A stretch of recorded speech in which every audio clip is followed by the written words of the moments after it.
Hello, I hope you guys are doing well during this quarantine. We're all stuck inside. I have a pond to walk around. That's kind of cool. Well, today's video is going to be about what I read. Don't fall, don't fall. They're impatient. They want us to be on camera. They're little attention hookers. Okay, well, anyway, the first book that I read was The Beauty of Numbers in Nature, and it had all these beautiful illustrations, and it was a really good, fun book to read. It's by Ian Stewart. And he did a great job. I want to be good at math and science, but I'm not. So I just read these layman books about it. I'm very thankful to the people who can convert really complicated language and fit it in my brain, because there's not a lot of space in my brain. The next book I read was Firebird. I'm not going to say a lot about it. I don't want to be too down on a book. It wasn't the worst. It wasn't the best. It was kind of like random and just, it felt like a first book. The next book I read was The Tree Bride, and this actually helped me, and I don't know how to say that. I'm not even going to try to say that.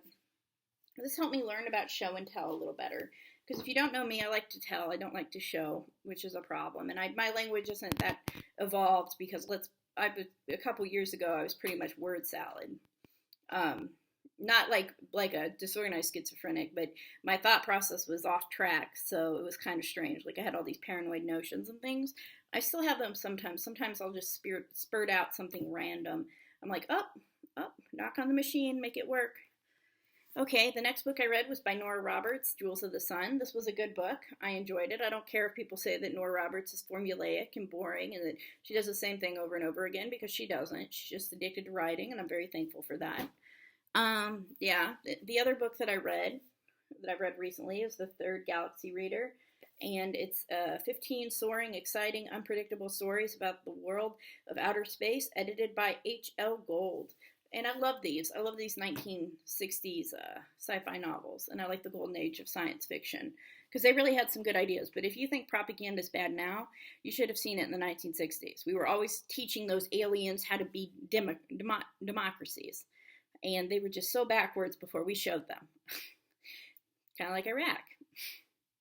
No, I never deployed there. And I'm not a big into like super morals, like imposing the middle class morals onto, a president's decision, because a lot of times they're totally different and they conflict. Like, it doesn't make sense. It makes sense that I have to live a certain way, but other people don't have to live a certain way. And basically, if we don't follow our interests and stuff, then our empire will fall and everyone will be in like poverty and pain. So really, it's just a good idea to not try to mix those two morals or two worlds.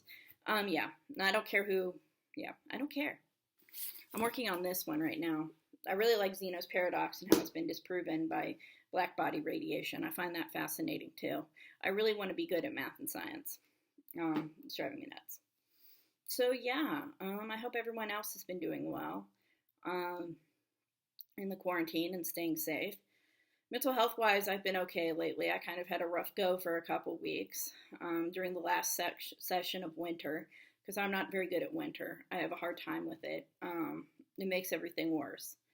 No, I don't have the coronavirus. I'm sorry. Anytime you cough, people are like, oh no, you have the coronavirus.